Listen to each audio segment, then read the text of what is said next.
morning, folks. Mark Popoff here from the Contrarians. My first record show, I'm not in it, I'm just going to it. My first record show, it's my buddy Akeem and Aaron over here who put it on. This is the big Toronto, where's Aaron? There he is there. So this is the Toronto record show. It's kind of the most famous one, I suppose, in Canada, really. But it's at Holy Name Church, right close to the house and close to the office. Our house is just down the street on Arundel, but this is a Holy Name on the Danforth in Toronto. And haven't been to a record show in probably 5 years. I just wanted to see how things are different, what the products are different, what the prices are different. Just got here, it's 11 in the morning on Saturday, and we're just going to do a little stroll around, take a look. My buddy Trevor says that it's a little quiet today. But yeah, a lot of tables, so this is pretty cool. But yeah, I usually go in these shows, and basically I've been lazy. I just haven't gone in them. Part of my problem is, so I used to go in these shows, and I would bring 4 crates of records, 5 crates of records, and then a large assortment of books, but it's almost like now with as many books that I have, I would need a bigger vehicle because I would probably be a 2-table guy instead of a 1-table guy these days. But it's a long day, right? It's 7 in the morning until like 5 in the afternoon, 6 in the afternoon. It's nice coming back with a, $1,200, $1,400 in your pocket. Kind of cool. And swinging all these trades and buying stuff, and that's, of course, the curse of these shows is that you end up buying more than you sell at times. Kind of a blast. I'm going to take a look around and see what I can find. So my first impression after walking around a little bit, a lot more records than I thought. I mean, there's not a lot of paper goods, not a lot of CDs. There's some 45s and stuff, but tons and tons and tons of vinyl. Prices are up. Prices are outrageous, of course, on a lot of things. It pains me to see a Dinosaur Jr. album I once owned that I probably sold off to somebody, probably Akeem, who runs the show. Probably sold off to him for $5 or $10, sitting over there for $200. I also noticed that prices are not really up, as long as it's not some of the handful of collectible bands that all the sheep will go to that have really jacked. I've seen a lot of garden variety common records that are still $4 to $6 kind of thing. So there's a lot of that still. I don't think the crazy boutique vinyl prices thing has hit record shows as hard as it's hit actual record stores, I imagine. Maybe I'm wrong about that.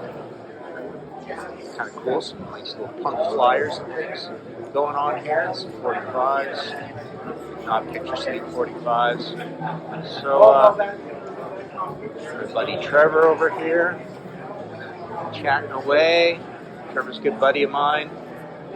We've sold a lot of records together. He comes to the office. He's bought a lot of stuff from me over the years.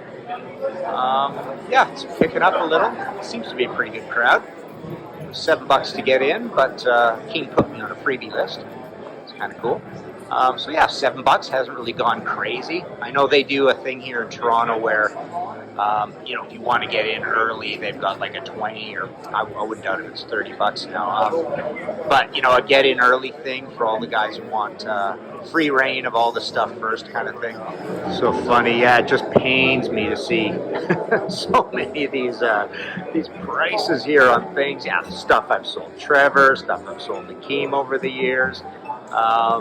You always think you sold stuff too soon, but then again, whatever, right? Could have been a long, long time ago I've gotten rid of a lot of these things, but it's wild. You look at some of these tables, and I wouldn't doubt it if there are guys with 2 tables here that at retail prices have $500,000 worth of stuff sitting on their table. Certainly most of these $200,000 easily in terms of what they got retail, because routinely things are $85, $100, $75, $50 every single record, right? But there's a lot of amazing stuff here.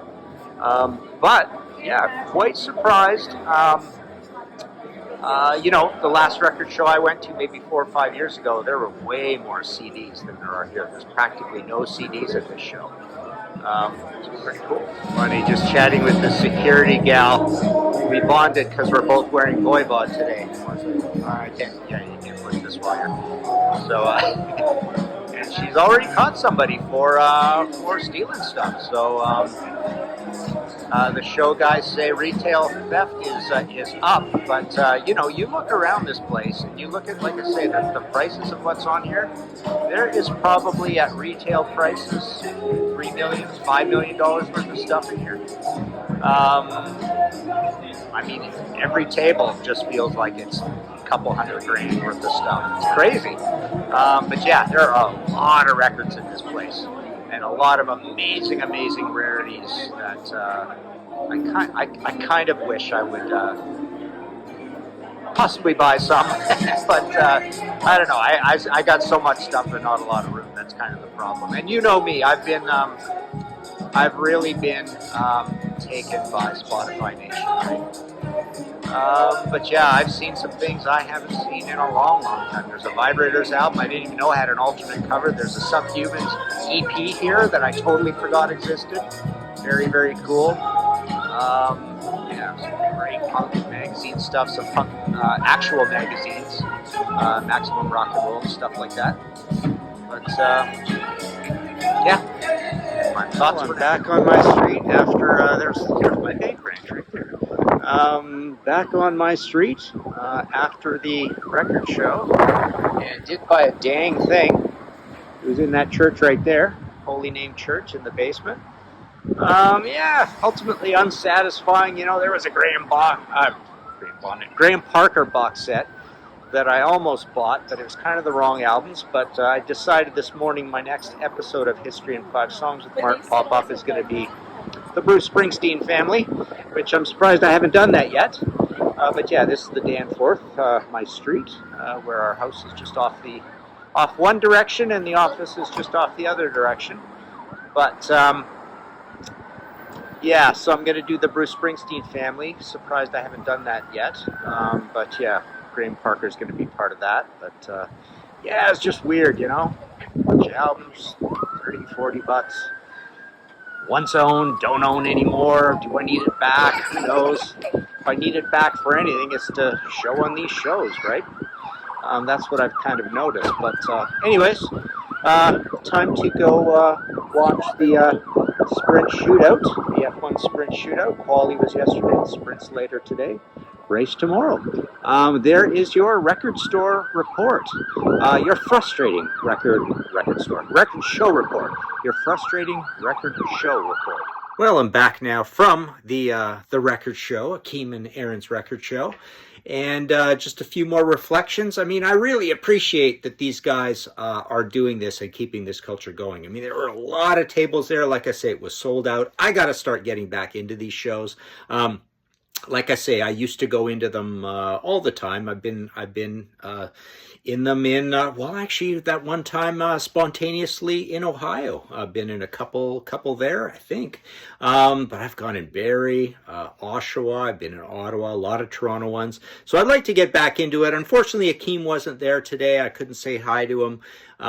He was not well, but Aaron was there holding down the fort. So very cool. They put on an amazing show. They've been doing this for years.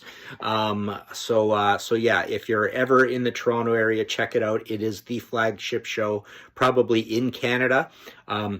So it was very cool. But yeah, have sold Akeem a lot of stuff, and I swear if I had gone through Aaron's stuff there, I'm sure I'd see a lot of my records there still. But yeah, a lot of stuff over the years. But I bought a lot of things from Akeem as well over the years. I don't know if you can see this thing. This is the ZZ Top 10 CD Diamond Eliminator, big framed up thing. I got that from Akeem. My favorite thing I ever got from Akeem was when I bought those, like, it must have been 4 or 5 big plastic tubs full of those melody maker and sounds and all that. And I remember I had a blast just razoring out and keeping the ads. I got 4,000 ads that I kept from that, all sorts of articles, great research materials. That was the coolest thing I got from him. Actually, the Phil Lynott poetry book signed. That was pretty cool too. So yeah, it's been really cool, getting stuff, selling stuff to those guys over the years.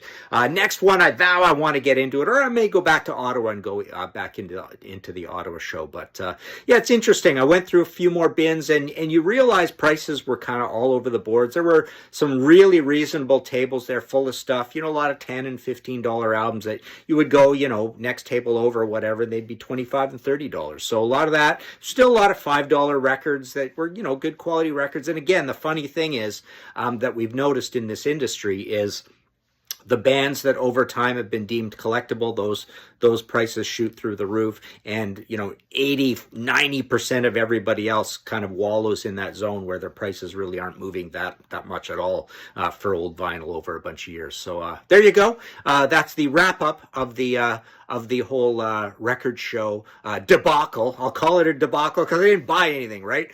Frustrated that I just didn't feel like I really needed to buy anything. So let's call it a debacle.